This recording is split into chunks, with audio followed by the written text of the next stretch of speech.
And we're really pleased today to have some folks who really are experts on specifically the financing piece around going solar, going electric. We get lots of questions about this. We've started a running tally, and we're in the dozens, and we should probably keep counting, but we stopped counting how many inquiries we get. Just because there's so much interest and excitement about the new incentives from the Inflation Reduction Act, and what does it all mean? What about the rebates? How do you get the tax credits? It can be a confusing landscape out there, and we know that. And we're learning alongside everyone else. So we're really happy to be having this conversation today. And I'll introduce our speakers, and we're going to kind of keep it a little bit formal, even though it's a smaller group. We're going to record some of this conversation to hopefully use and share with a larger audience, just because we know this is information that lots of people are interested in. But I'll start by introducing Paul Herendeen. Paul is the Director of Impact Market Development at Clearwater Credit Union, where he works to advance Clearwater's social impact mission, including climate change mitigation and adaptation, affordable housing, and sustainable agriculture. And before working in finance, Paul spent 10 years as an environmental scientist studying forests, water, and climate. We're also lucky to have Paul on our board. So thanks, Paul, for being here. And then we're also glad to have Ben Brouwer with the Montana Department of Environmental Quality. He came all the way from Helena today, so thanks, Ben. Ben has served in the Montana Energy Office at DEQ since 2016, stepping into leadership of the Bureau in 2023. The Energy Office delivers programs including energy emergency response, clean energy finance, and electric vehicle planning and deployment. Prior to joining DEQ, Ben spent nearly a decade working in local government and public interest organizations with a focus on energy policy. So, thanks for joining us, Ben. And Amy is our founder and fearless leader at Climate Smart Missoula. She's got many years of experience on all sorts of climate issues, and additionally personal and professional experience on electrification and solar. She was just telling me that they've done 4 solar projects on the same housing property. So lots of personal experience. New one, move it over here, another one. And so Amy's got lots of insights to share on all this whole world as well. We thought we'd just kind of start the conversation. Maybe I'll pull up a chair just in here. By just talking a little bit, kind of setting the stage for lots of folks maybe who are already interested in electrification and going solar, but thinking about what's the larger context, why does it matter, why do we care, why is it such an important climate solution? So I'm going to jump in and just have a few words on that. Yeah, so a couple years ago, we were doing all kinds of different things regarding reducing our emissions and helping our community be more resilient to climate change. And then it's kind of slowly and then rapidly became electrification. And some of that is because it's just apparent that everybody can participate in electrifying their transportation, the way they produce energy potentially on their home or business, and also their appliances, heating and cooling system. It's like there's opportunity for all of us to be part of this, as opposed to just some big person or thing out there in the world trying to help us address climate change. It's really a opportunity to build momentum and bring everybody in. So that was starting to get pretty exciting, and then just over a year ago, the Inflation Reduction Act passed, and now there's money to do this. There has been things that we can talk about with solar and tax credits and things, but all of a sudden there's significant support that's not just here for a year, but it's here for the next decade. That allows people to really rethink maybe how they're powering their home, or what kinds of appliances they have in their business, all of those things. It's all happening, and there's again funding to do it. It's variable, depends on utility funding. Some states were like, oh my gosh, you guys have a utility rebate and a state rebate and wow. But every state and every community has something to offer to bring people along. So it's just a great time. And if Burning natural gas, it's 100% fossil fuels. There's no getting around that. You could have a really efficient gas system and it's still gas. It's still methane. It's still a fossil fuel. So electrification, the idea again, obviously is that we green the grid. We have clean electricity that's powering our systems, and we just basically can leave the fossil fuels in the ground. So from a climate perspective, it's key. And it's also way more healthier and comfortable. So we don't burning little fossil fuel power plants inside our home. There's a lot of off-gassing. We're learning a lot about the dangers of burning methane gas inside homes or businesses. So that goes away. It's less air pollution. It's simply healthier indoor air quality. And I can talk for hours about that, but I won't. And just more comfort. A lot of these electrified systems make for a more comfortable home. It's also not simple, and it's not something that we can all do in an instant, whether that means solar on your roof. Maybe that's something you can do now, or maybe it's going to be when you have a different home or a different garage or improve something. So everything it can't happen all at once. And that's okay. This is about the energy transition, and we're pretty comfortable with that. Some people, like maybe you folks here today, can jump on this soon, and for some folks it's going to be a while. There's a lot we need to do with developing a workforce, especially for the actual appliances and changing out heating systems. So a lot of this is still to come, but again, we have that assurance from the Inflation Reduction Act that we can start making a plan, and things may happen next year or the year after, and this is what these guys are going to talk a bit more about. But we'll emphasize throughout this all, just make a plan and figure out which pieces of this whole Electrify Missoula campaign you want to be a part of, or what pieces of changing your systems or improving your systems make sense now versus into the future. So it's okay to be patient. You figure out what your goals are, and together as a community, as a state, and as a country, we'll really move in a new and exciting direction. So that's a little bit of the background. We do have this website that it was up here. We can wake it up again. But Electrify Missoula, how many people have been on the Electrify Missoula website? Is that something people are familiar with? Okay, most of us, but not all. That lots of resources there. We'll share more about that towards the end, or something you can check out. And I'm just curious, how many people are here specifically about solar? Like that's the interest?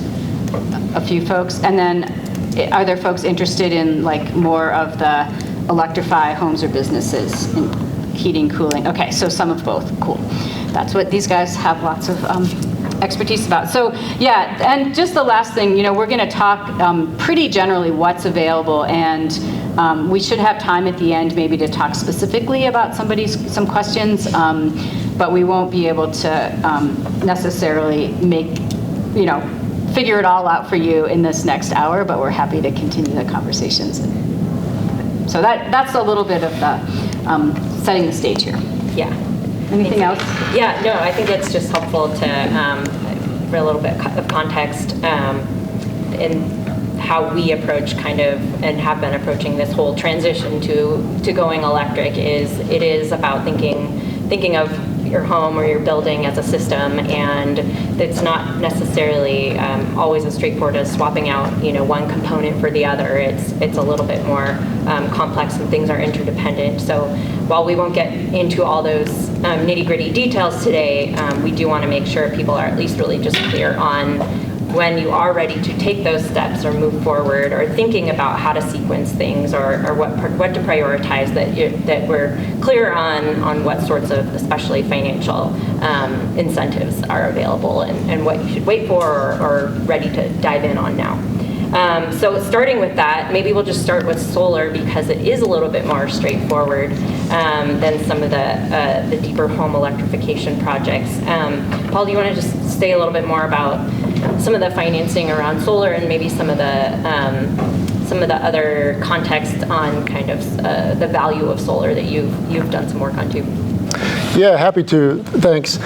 And yeah, I think we're going to hold questions for the end, but we'll take them then, and I'll stick around as well if anybody wants to chat after this. Solar is relatively straightforward. It's a very simple technology in practice. It's mostly solid state. You have a pretty good idea of what the weather's going to look like over the lifetime of the system. The performance is guaranteed, so it's relatively straightforward. It's also probably one of the easier things to do, and it also has one of the bigger incentives. So that's the big story in solar, is that the IRA extended what they call the ITC, the investment tax credit for home solar. This has been around since the early 2000s. It is always slated to sunset. It keeps getting extended. And in this latest bill, it was extended through 2033 at the full rate, which is 30%, and then it starts to step down after that. And that applies retroactively, actually, to systems installed in 22, when the previous 30% had started to reduce down to 26 or something like that. So for the next 10 years, if you install a home solar program, you can take a tax credit of 30% of the system cost. Real money. A couple things to note about that. One is it is what they call a non-refundable tax credit. So it can reduce your tax liability to zero, but if it goes below zero, they will not write you a check. That said, you can carry it over into future years. So you need to be sure you have the ability to take advantage of that. It does apply to second homes. It does not apply to rentals. There may be a way to get a tax credit for putting solar on a rental through the commercial side of that, which is the PTC, the production tax credit, but that's a much more limited case, and you'd really want to read that closely and probably consult with a tax professional if you wanted to do that. So that's basically the story on solar. I won't get into it now. I have looked at the return on investment for this, and it's pretty good. It's about a 7% internal rate of return, maybe a little higher now, and it's very safe relative to other investments. And I'm happy to talk about more about that if you'd like in person. So that's the tax credit. Briefly, I'll talk about financing options. There are a couple. There's the DEQ, which Ben will talk about. We have a solar loan at Clearwater Credit Union, which we've just extended the term on. So now it is up to a 20-year term. It's a fixed 4.9% interest rate. There's no fees of any kind at any time during that. You can recast it, you can pay it down early, whatever. And so we think that's a pretty good rate. With the current interest rate environment, you can actually start to play games and like arbitraging that a little bit. People always wonder, should I get a loan or pay cash? And the answer to that is, what are you going to do with the money otherwise? So this is a case where like maybe you got to buy a car and you want to buy solar. Well, you can finance the solar and then put more money down on the car and you'll come out ahead. The other big deal about this loan is that we have started to roll in a bunch of other associated stuff with it. So if you need roof work before you do it, you can do that. If you need a wiring upgrade, you can do that. If you want to add a heat pump, you can do that. EV charging station, batteries. So if you did want to electrify, it's a great time to do a bunch of things at once and roll it all into one relatively low-cost loan. That's all I've got to say about that in a short amount of time. Ben, I think it's to you for the DEQ. Sure. Yeah, so again, Ben Brouwer, I'm Bureau Chief for the Energy Office at Department of Environmental Quality. Just by way of sort of opening this up, we're an executive branch agency and work for the governor. The governor's approach on energy development is very much of an all-of-the-above approach and not wanting to be in the business of picking winners or losers. We, at the Energy Office in DEQ, we manage a number of different programs that are very relevant to this conversation and that certainly fit in the vein of advancing beneficial electrification, in advancing solar, including distributed solar for homeowners. And so I want to touch on an existing program that we're managing, and then also some of the opportunities that we're seeing coming down the line and that we're going to be helping to bring to the state of Montana when it comes to electrification and and improving the comfort of people's homes. So the solar loan program, the Alternative Energy Loan Program, is a program established by the Montana legislature more than 20 years ago, administered by DEQ. We've been making loans to homeowners and small businesses, and $18 million of loans over that period have gone to successful rooftop solar and other alternative energy systems. The program allows for us to finance energy conservation or energy efficiency measures when they're done in conjunction with an alternative energy system. Most of the loans we make are for solar PV, but we've also historically provided financing for solar thermal systems, for ground source heat pumps, and for high efficiency wood stoves. A couple details about the program. We're capped in statute at a $40,000 loan and a 10-year maximum term. We reevaluate our interest rate each year. We're required to provide a low interest rate. Right now we're sitting at 3.5%. When you roll in fees for the loan, a $25,000 loan would come in with an APR of about 4.023%. Fixed interest, no early repayment. I would note that historically these have been fully secured loans, but we're now offering an unsecured option for qualified borrowers. One caveat, fiscal year 23 was our biggest year on record.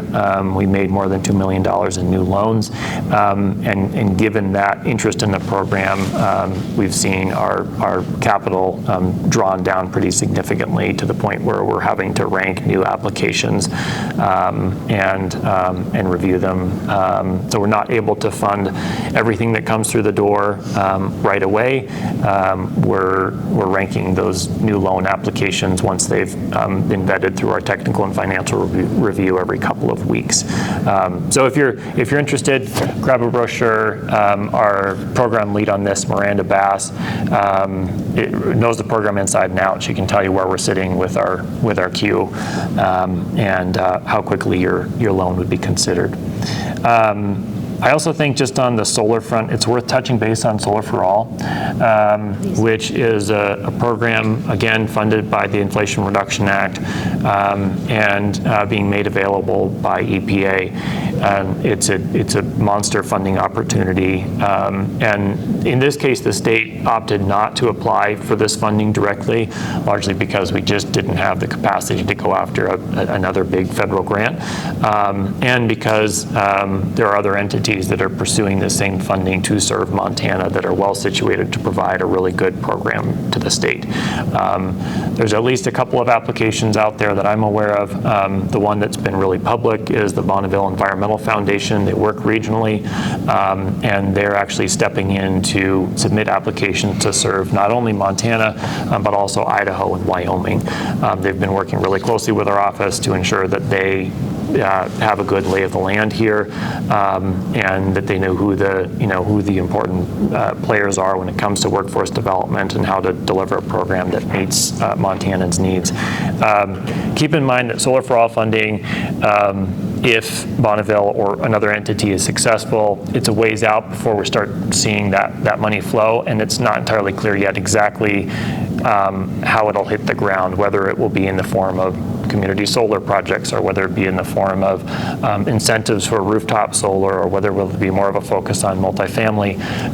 There is, as with most of this Inflation Reduction Act and Infrastructure Act funding, a real focus on serving underserved communities and lower and moderate income populations as well. So stay tuned for that.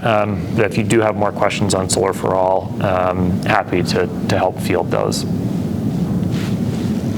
Yeah, I think that's great. We put in a letter of support to Bonneville Environmental Foundation, and Climate Smart has a number of folks, so we do hope, local government things, so we do hope that does avail ourselves sometime in 2024. Again, it's designed for residents and will probably target mostly low and moderate income, whereas these tax credits, it's not the flip side of that, but it is for folks that have tax liability, and there is no upper income. They don't chop you off if you make 200% of AMI or average median income or something like that. So they're going to complement each other, I think, some of this, and yeah, it's a little TBD. Yeah, for sure. Yeah. But yeah, they're going after something on the order of $52 or $56 million in funding to serve Montana, and planning to work across the state. Historically, they've done a lot of work with rural electric cooperatives, including Western Montana co-ops, to help build out some of those smaller community solar projects that we've seen built in Montana. So yeah, I'm excited about that opportunity.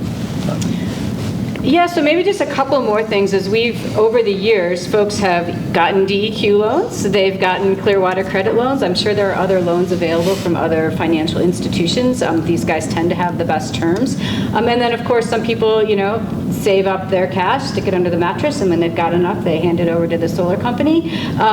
So, you of course have that option and start getting the return with your reduced electricity bills right away. The only couple things we wanted to mention is we have heard there are a lot of solar companies that know how to work with these folks and these different loans and know how to advise you on how you're going to get your tax credits. You bundle it all up, and then it's an IRS, it's a tax credit right from the federal government. We have heard lately of some companies across the country and potentially even in Montana, which are offering to lease solar systems, and then you would own them at the end. And those systems, they could work, but we are offering to be cautious and read through the fine print. There have been some stories in other states where we're deep in the middle of some lease agreement. Well, you missed one payment, now we own your system, or some kind of shady things. Again, I don't have direct experience with this, but as we've looked at an expansion of financing options, there's some cautionary tales around some of these leasing companies. If they tell you they're going to write you the rebate check for your tax credit, you should be going, wait a minute, that doesn't work. The rebate and tax credit are two different things. The tax credit comes from the federal government. And so just a little bit of caution. Again, it's not something we're being swamped with here in Missoula, but we've heard some words about some things that some companies just maybe working a little too fast in this field and maybe not serving customers as well as our local installers, businesses that have been here, really top-notch, trust those folks. So just want to make sure that if you try something unique and different, make sure that you're doing due diligence, of course. Yeah. We do also recommend, getting a couple of bids from two different installers. Sometimes, typically, especially the local folks, the bids should be pretty similar, but you may find that some people you'd like to work with better than others or whatever it might be, and it's just kind of a good practice. Yeah. So especially in cases like that, it's exciting to see more interest in, we know we need, the local installers we've heard from are busy, which is a good thing, so and we want more interest and more solar in our state for sure. But yeah, totally, these caveats apply. Just important to do all the research and reach out if you have questions or something seems not quite right. Right. Too good to be true?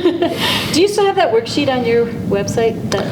We do. We have a bid comparison worksheet. If you just Google Clearwater Solar, you'll find a bid comparison worksheet. You'll find a white paper I wrote about how to think about the financial return on this. And I just agree. Always get a couple of bids for something like this. Yeah. It might just be a question of who's busy. Who's looking for work and who's trying not to get more work. In the next 3 months because they don't have the crew. Yeah. Cool. Well, let's credits and rebates around other electrification projects and heat pumps and water heaters and all sorts of those things and some of the installation and upgrades that people might be thinking about doing in conjunction with electrification. Paul, you want to get us started and talk a little bit more about those tax credits that are available now, and then Ben can share a little bit more about the rebates which are coming down the line. For sure. Yeah, so there's, in my mind, there's a couple tiers to this stuff, right? The tax credit for solar is the top tier, right? It's very straightforward. It's big money. It's relatively unrestricted, uncomplicated. Right below that are a number of tax credits for efficiency measures that were implemented, again, by the IRA.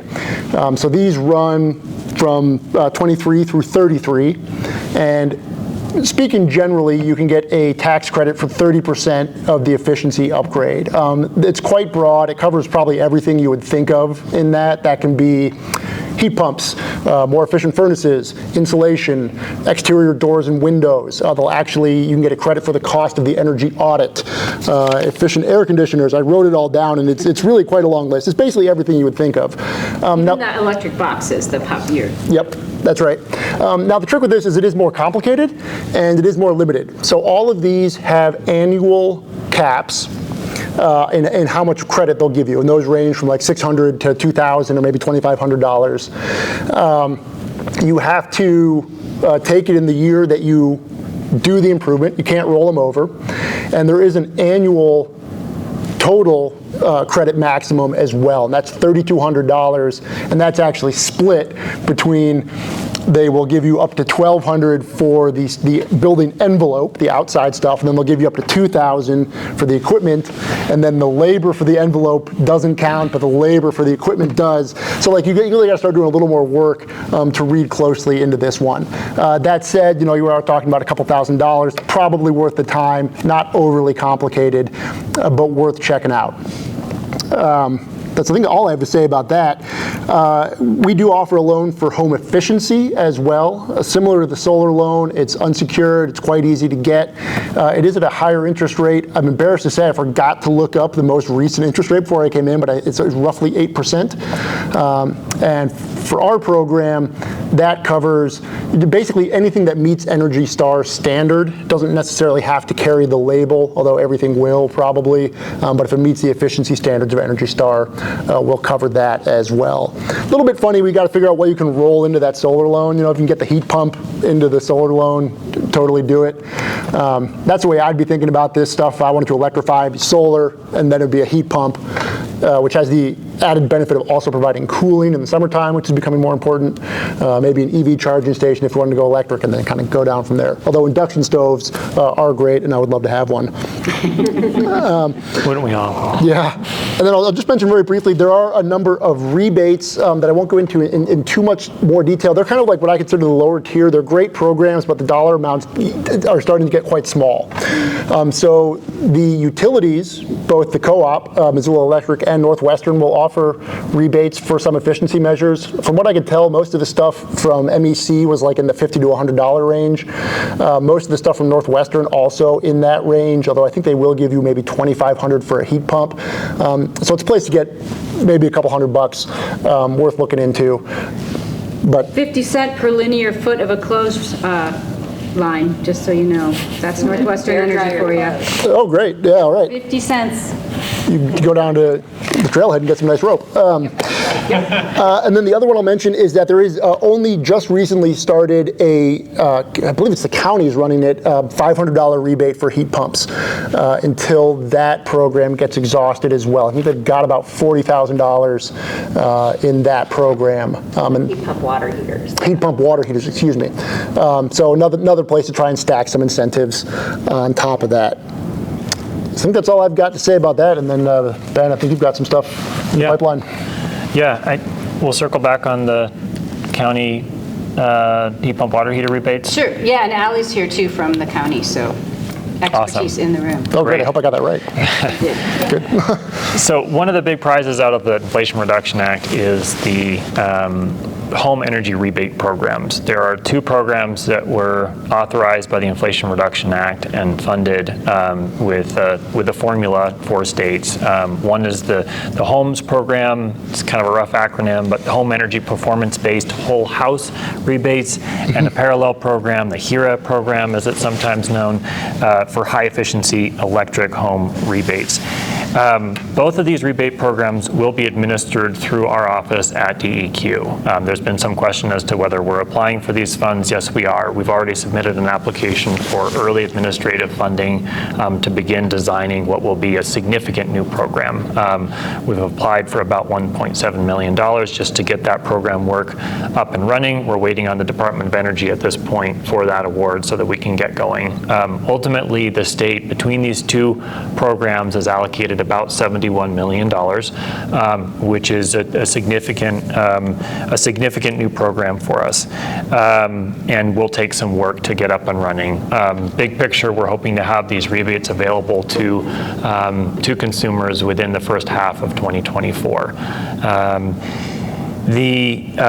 So the homes piece, the homes side of this, again, that's the whole house approach, is designed to provide rebates for sort of a comprehensive, or at least a combination of different measures that might include weatherization, electrical upgrades, insulation, and then the HERO program is really more of a targeted rebate for individual measures. For example, a heat pump water heater, an air source heat pump, and each of these programs, by the federal statute and the guidance set forth by the Department of Energy, really again has an emphasis on being targeted towards low, moderate income households.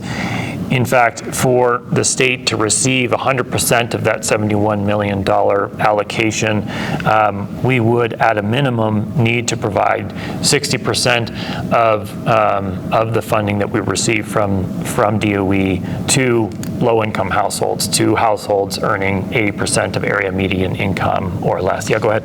Can you just define low and medium? Sure. So the rebates are only going to be available to families earning 150% of the area median income or lower. And again, for the program to receive the full funding from the federal government, we will need to allocate, at a minimum, 60% of that $71 million to households earning 80% of AMI or less. And that AMI is locally determined. So our AMI right here in Missoula is going to be different than if you live in Havre or something. So it's going to be, there's going to be some good spreadsheets behind all of this to help figure it out. But 150 of AMI is a lot of people in our city, like in our community. Yeah. Yep. Caleb, you might have that one. Okay. Don't quote me on the numbers. I think currently the median family income in Missoula County is like just under $80,000. Yeah. So 150% of that would be $120,000 household income. And it goes up and down with the number of people in the household. Yeah, so that's why it's really hard. It's like, this is why we love the solar program, right? Like 30%, there you go, tax credit. And this gets really, there's some interesting math and some, some things. But again, if we step back and think about it, these are the folks that the federal government is hoping to help electrify, because otherwise they, simply won't be able to, and, they're going to be stranded with natural gas while the rest of people move on. So it's all done with the right intentions. It's just going to be tricky. Sorry, no, not at all. Thank you for piling on there. Additionally, again, in order to receive that full 100% of the $71 million allocated to the state, 25% of this funding would need to go to low-income multifamily facilities. And so there are some pretty strict guidelines in terms of how we go about administering this program. In addition to sort of those big picture program-wide guidelines and targets, the eligibility for a rebate on any given appliance or individual home energy efficiency measure is going to be qualified depending on your income. And the statute sets out maximum rebate amounts. In addition, it sets out the maximum portion that a household could receive, again, according to their household income. So these are maximums. Ultimately, as I said, the state is embarking on our program design. We're not advertising a rebate amount for a specific measure at this point. We want to reserve some flexibility in how we target this funding, the measures and technologies that we focus on. And so at this point, we ask for your patience and understanding as we build out this significant new program. But just to give you sort of a flavor of where the federal maximums are, a heat pump water heater for someone earning earning less than 80% of the area median income, they'd qualify for 100% of the rebate cost, and that heat pump water heater rebate would come in at $1,750. So significant funding. A maximum rebate on a air source heat pump for heating and cooling is $8,000. Again, depending on your income.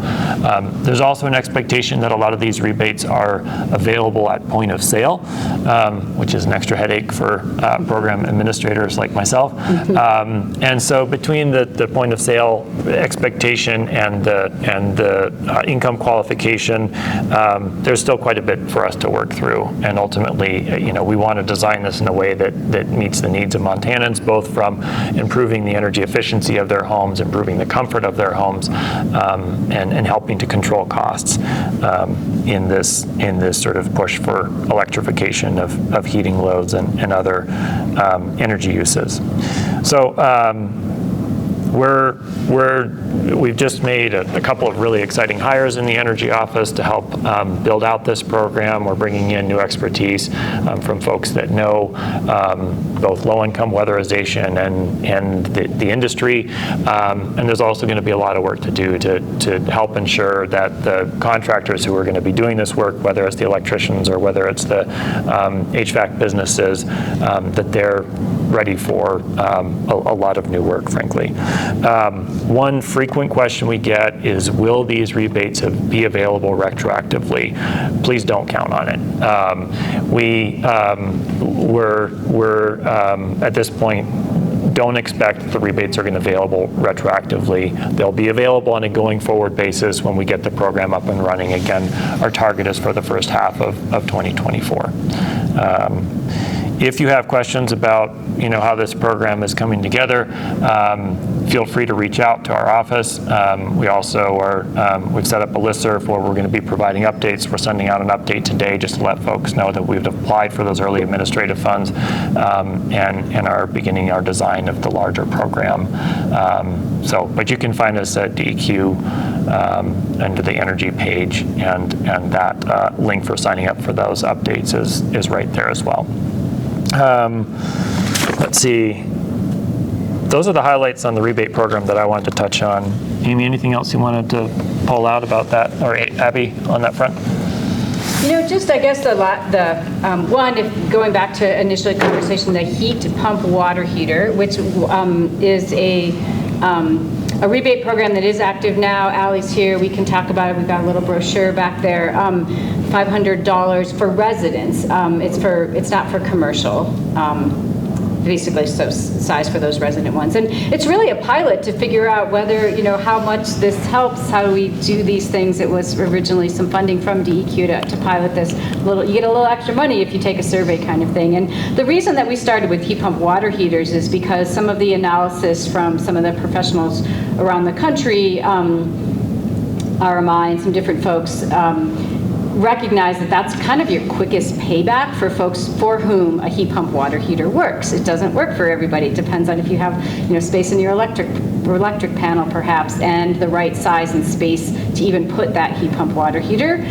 So obviously there's even within one simple rebate program, there's some considerations about whether that's a good option for you. But heat pump water heaters are so efficient that they are really a good upgrade for a lot of folks. So that's why we started there.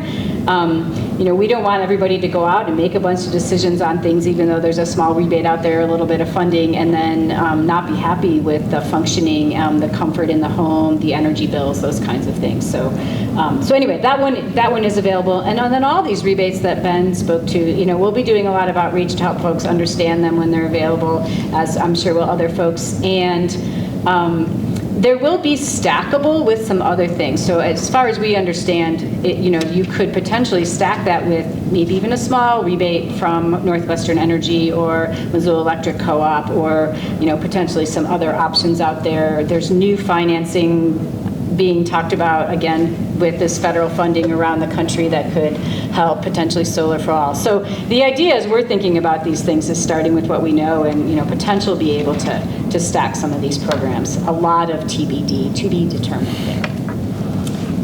Yeah. I'll just say, like, as far as resources for kind of making some of these decisions and understanding, like, oh, well, what am I eligible for? You know, should I wait for the rebate or just go for this project now where I can get a tax credit? There are more and better resources on those kinds of things all the time. The Rewiring America, sorry, they're a great resource, a kind of think tank in electrification. They've got a calculator on their website that they've just revamped, and It's linked on Electrify. I'll show you where it's at. yeah, show us. That would be great. Thanks, Ronnie. It's up there. Just keep falling asleep. But so that's one, and there are others coming online that are really designed to help folks think holistically and making a plan. I'm reconnecting to the internet. Of course. Yeah, I think these tools will be really important for consumers. You know, when you start looking at heating water with electricity, even with the heat pump water heater, it can be more expensive than heating with natural gas. Same with heating your home. It can be more expensive to run a heat pump than heating with natural gas. Of course, there are other benefits that come along with electrified heating sources, and there's a lot of other reasons that people are going to do it, you know. But then there are also households that are heating with electric baseboards, which is a really expensive way to heat a house, or folks who are heating with propane, where those costs really jump around and can be quite expensive. There's actually quite a bit of fuel oil in western Montana. Again, you know, a fairly expensive way to heat, and so. I think it's important to go into these sort of retrofits eyes wide open, to know what your motivation is, and to look for those calculators that will help to compare what your bill impacts might be, and then also just to step back and think about, why am I doing this, and how much does that net bill impact really matter to me? Am I doing this for climate motivations, or am I doing this for indoor air quality? Am I doing this because I put solar panels on my roof and I'm covering my electricity generation, and so I want to use up that power with electric appliances and heating loads. There's a lot of different ways to look at this, but again, go into it eyes wide open, have a serious conversation with your contractor, and look for these tools that Abby's mentioning to kind of do that homework before you jump in. Yeah, and just briefly, so on our Climate Missoula website, we have a financing page where we link to a lot of these different things that we're talking about, and one of our favorites is this Rewiring America calculator. So you can plug in your statistics regarding an example, you hit calculate, and it's going to show you everything you're eligible for, if it's available now. You can get more information about what this might cover. So it's just a great baseline for understanding at least your federal incentives, and then you can then understand what can you potentially stop with DEQ or the city county rebate program or some of these other things coming up. So that's a great tool that we can point you in that direction if you forget where it's at. But electrifying is a good spot to start. Thanks, you. That's good. I was just going kind of deep on a few of these sites, so if you just answered this, I apologize. I was like in the calculator and tuned out for a second. But I remember at the beginning you said if you have a primary home or a second home, but not a second home that you rent out. And then maybe there's a commercial opportunity there, but that depends on if you run that as a business or not. So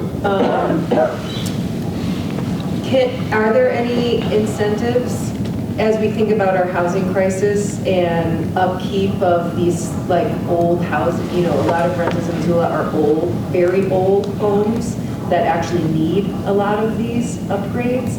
And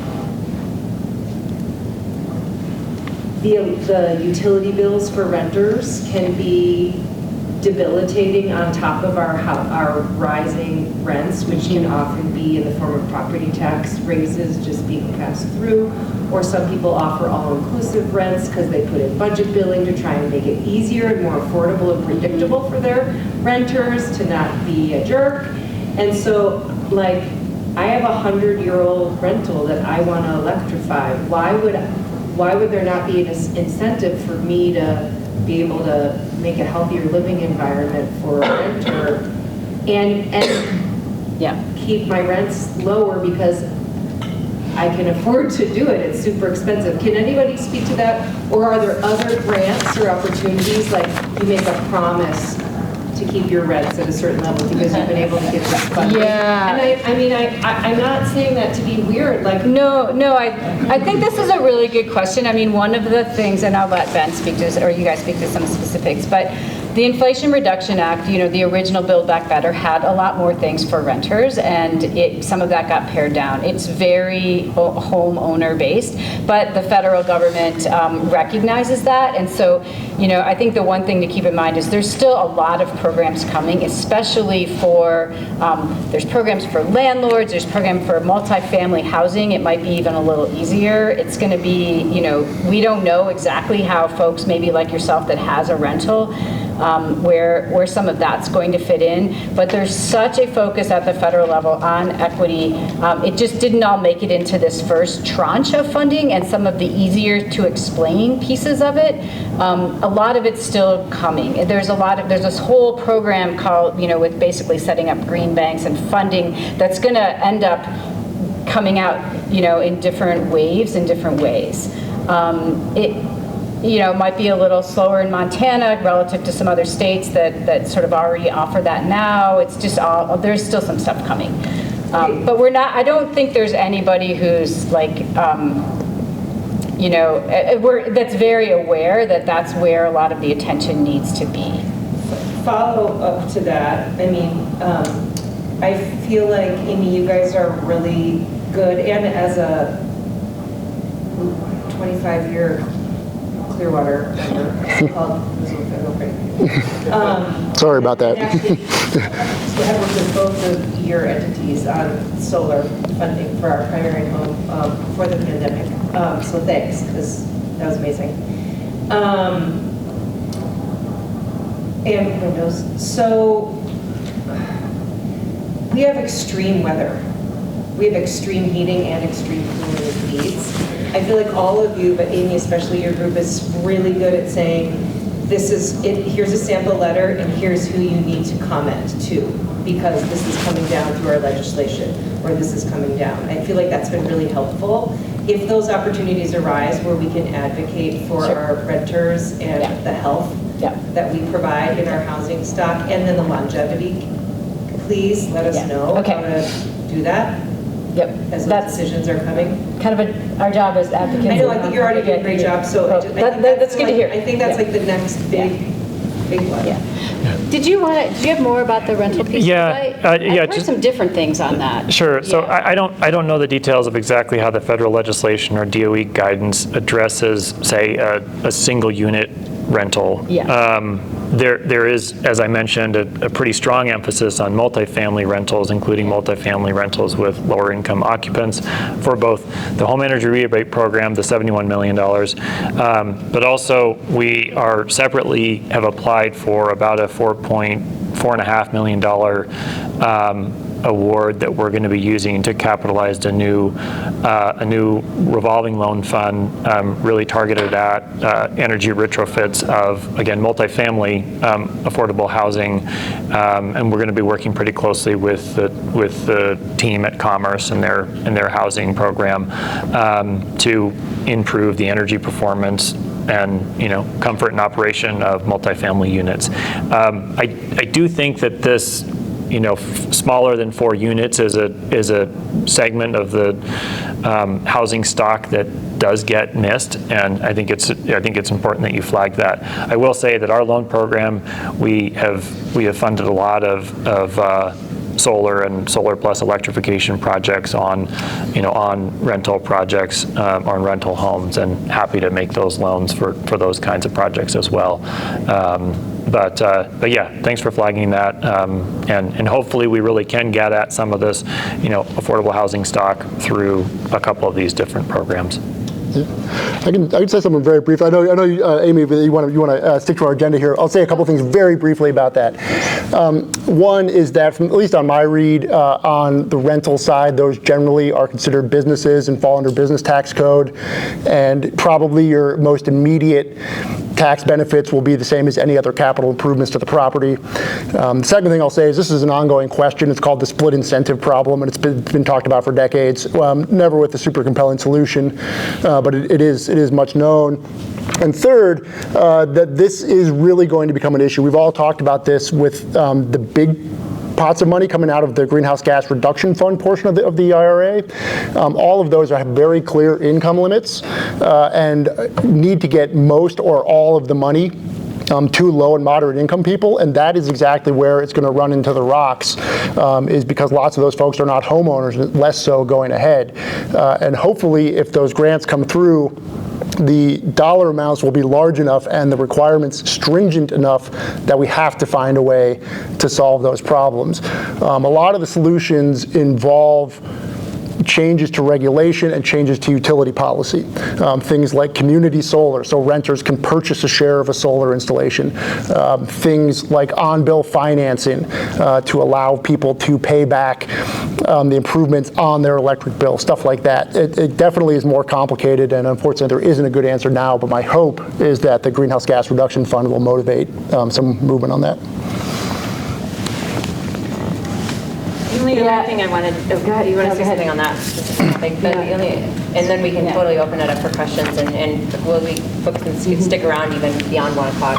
We've got the space for a little bit, but just want to make sure, since the IRA, we talked about kind of these bigger pieces of it, at least available for homeowners, and the third piece that we thought is worth mentioning is just electric vehicles, and we've talked a little bit about that, but I don't know if, Ben, you want to talk a little bit about kind of the tax credits and rebates, again, maybe a little bit more straightforward, and as well as kind of people's concern, one of the barriers for that is charging infrastructure and what that might look like in Montana in the coming years.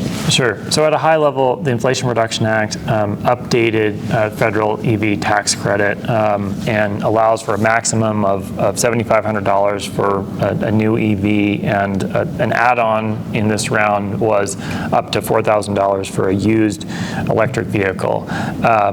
There are complexities to this tax credit, and I'm not going to even begin to try and wade into them. Do your homework, go to the IRS for details. They have a fairly straightforward website. I was taking a look at it last night in terms of what qualifies. But it's a fairly significant tax credit for both new and used electric vehicles. Of course, folks often wonder, can I drive outside of my hometown with an electric vehicle in Montana? What's the state of charging infrastructure and what's happening on the build out of charging infrastructure?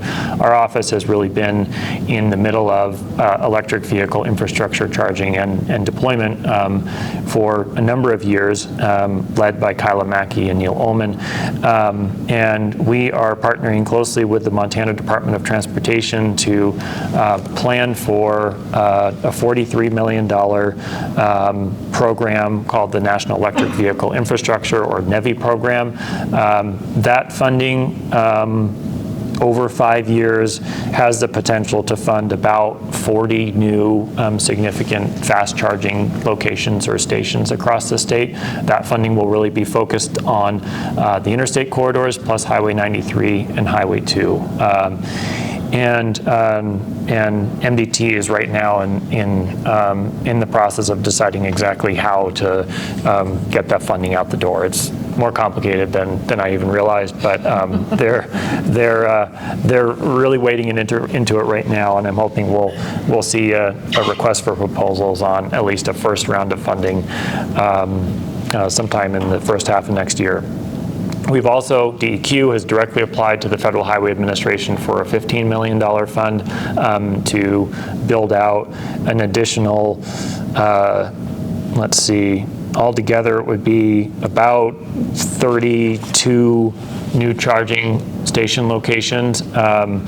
some of them being upgrades to existing Tesla superchargers, some new Tesla supercharger stations that would be open to all vehicles, and some CCS charger types that are open to all vehicles, sort of the universal fast charging equipment. And that funding would complement the NEVI funds, which is, again, just dedicated to those interstate corridors, Highway 93 and Highway 2, and it would fill in locations on the interstate, but a handful of other locations that are a little further afield.